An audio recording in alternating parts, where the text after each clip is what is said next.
So I'm sure we've all done this, I'm sure we've all had this feeling, but it's much easier to fail than to succeed.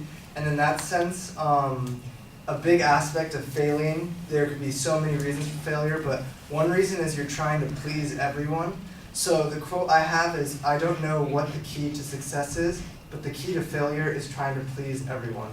So this quote I agree with because for me personally, a big problem I always face is having to please my friends, my parents, my family, everything. So I'll be going into a couple personal examples, and then I'll kind of be breaking down the whole mentality that we as a society have for this.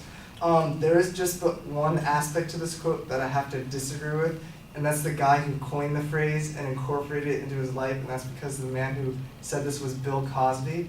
So we're gonna forget who the guy. It's a good quote, but the man who said it was. So we'll kind of keep him irrelevant. So I'd like to begin with as a personal kind of example is, I think for me my whole life has either been Boy Scouts or best friends, and like I revolve around my friends. I'm not really so much a leader in much sense, but I like kind of being the person who goes along with that. So a big part of my life is just trying to please my friends, say, kind of be in the norm, kind of say, oh, I watch that too, or kind of stick with what they perceive as to be the cool thing of the day.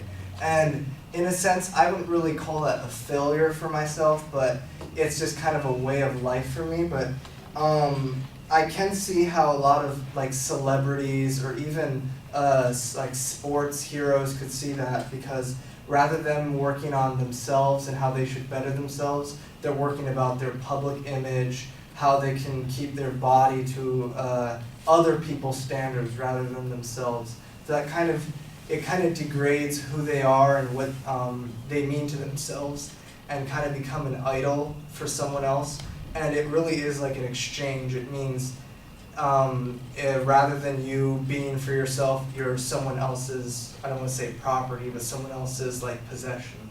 So, and then to go on to how for society is a problem, this kind of mentality is not very good, because oftentimes it's kind of like, not so much dictators have this because they try to please themselves, but there have been megalomaniacal maniacs who have had power throughout the world, who they said their whole reason for doing these bad things is to please their citizens, to keep them safe.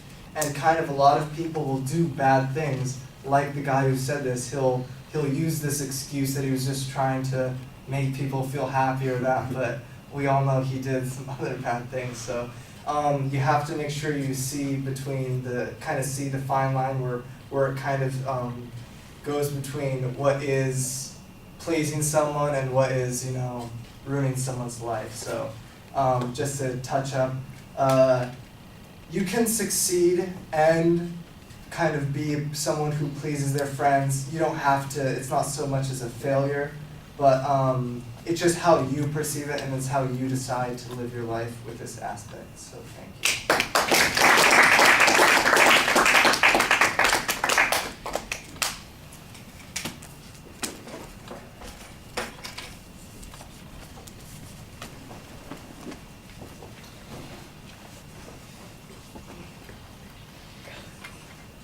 All right, you start off with high energy. Your vocal presentation is fine. You're very fluent while you're speaking. I think you do a pretty good job making eye contact with the audience. Maybe a little bit more on this side of the room would be helpful, but you do look around pretty regularly, and it's never like you are hiding from us. It's sometimes like you just aren't thinking about connecting with the people over on that side of the room. A couple of things that are mildly distracting. You do some toe tapping at one point. You probably noticed it, and maybe that's why you stopped it deliberately. That's a good choice on your part. I always hesitate to make...